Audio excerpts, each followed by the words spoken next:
Alright, so today we are going to work on yet another perimeter.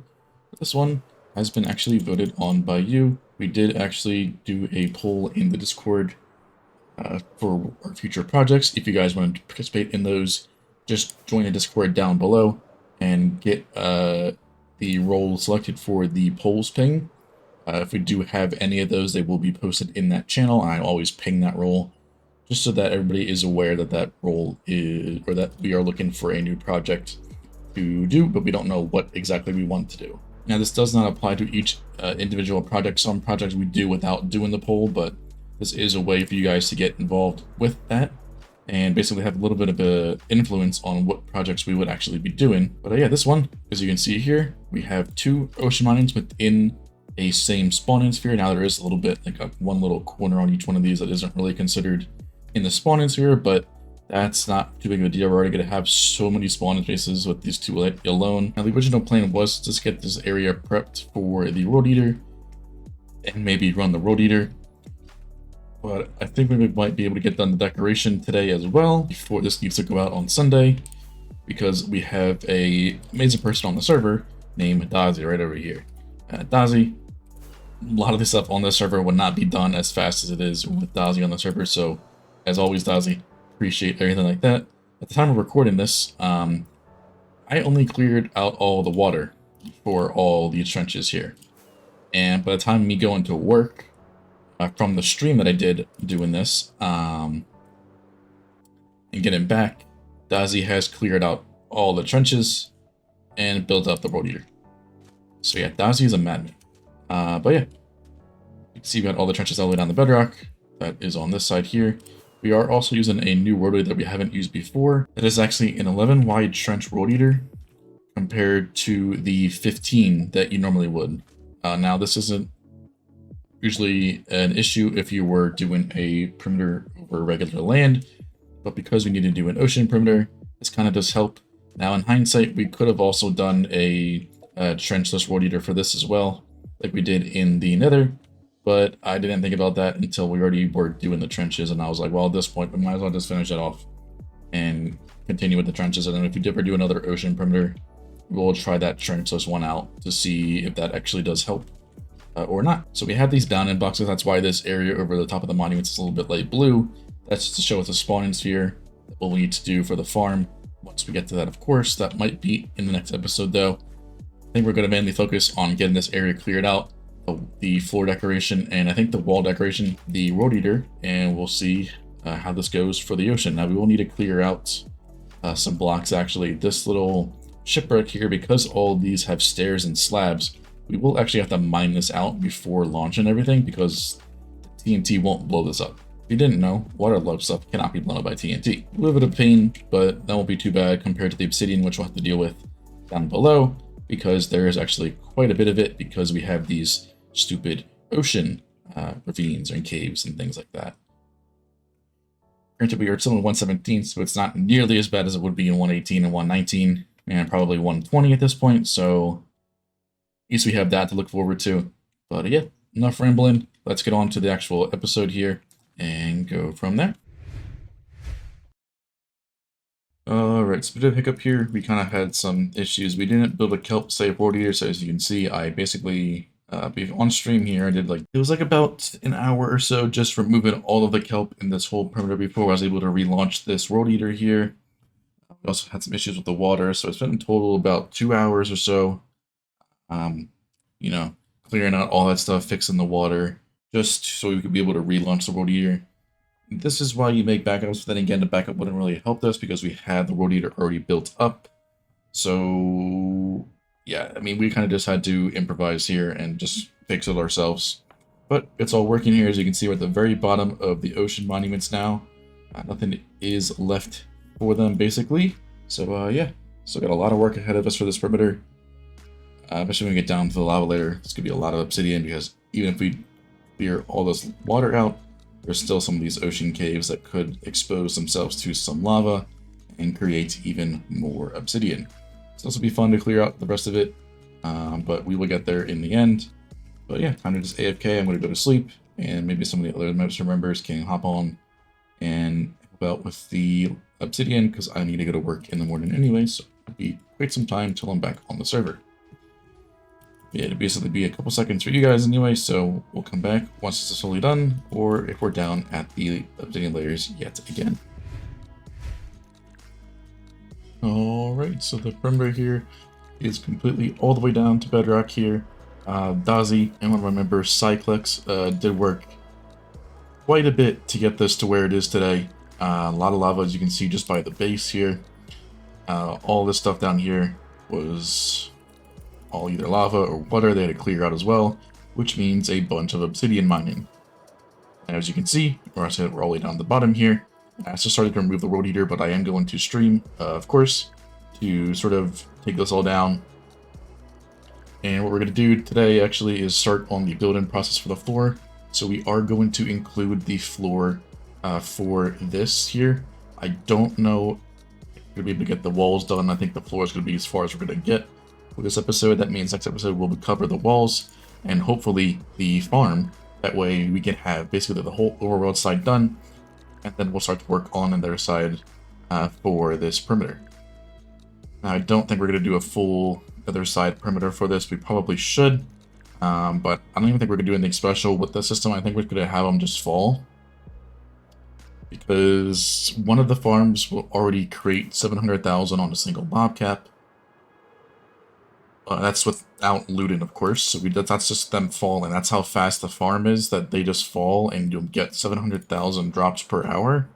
So I think adding loot into it's going to make it too complicated, and it's going to be so many items to process. It's going to need like a lazy raid type setup with the lazy looting for the TNT. I just don't think it's really necessary for this farm. So I think we're going to have it, all the guardians just fall on the other side. Have a cart system to collect everything up, and we'll go from there. But yeah, let's get working on the floor here. Alright, so it's been a little bit since the last clip here. We got the full floor in, as you can see here, and I also did design some walls. So we're going to try our best to get all of these walls constructed in this episode. If we do, you'll see it in the thumbnail. If not, I don't know what I'm going to do for the thumbnail, so it's all based on the thumbnail. We'll see what we got done here. Or it'll just be the creative copy that I have all planned out there, but we shall see in time. Yeah, it's been a couple streams. I think it's been about 2... So there was 2 streams of building the floor. Dazi helped a little bit with that as well. Dazi did like a quarter of it or something, a quarter or a third of the floor. I finished the rest of it off. And then one of the streams we also did design the walls on there, and then I got all the materials for that as well. So now we have all that stuff all ready to go. But yeah, time to actually start to work on the walls. Regular floor total is around 65,000 blocks. The walls themselves has around 140,000 blocks, so it's not terrible. It's pretty simple walls, so they shouldn't actually take too long. I'm wondering if I should just do a wall at a time. It might be the best bet in order to get it done as fast as possible, but we shall see in the stream that I will be doing today. I've been trying to get back into streaming recently because this project has taken quite a long time and we're not even close to being finished. Like I said, after this, we still got to build both farms. Both farms are pretty difficult because if they don't do some update suppression, that's just our requirement for this this farm, because we're going to have so many portals that the piglin will probably fill the mob cap themselves because they won't go through the portals. And we'll also do something on the other side there. We might do something special there with another trenchless road eater.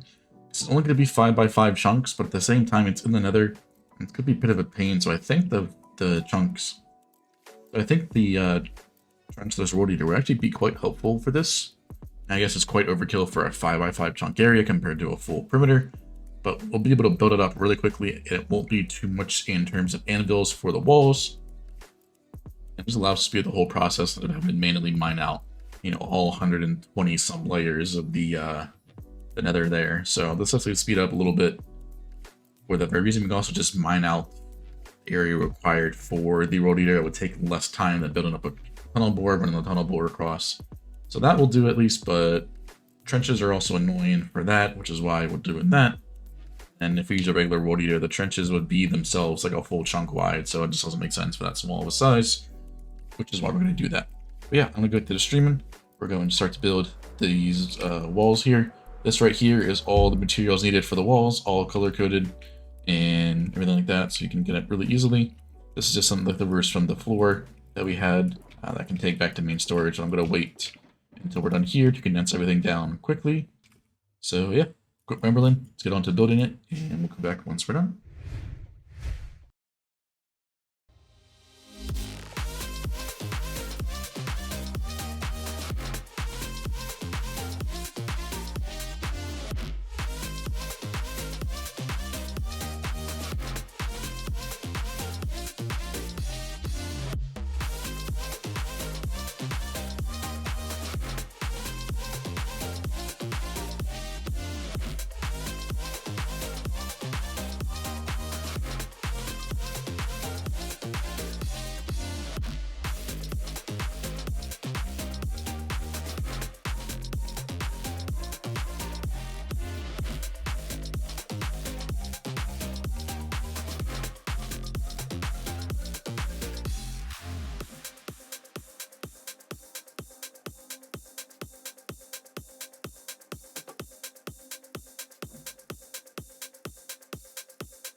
Alright, so around about 12 hours later, building in survival, all of the walls are built.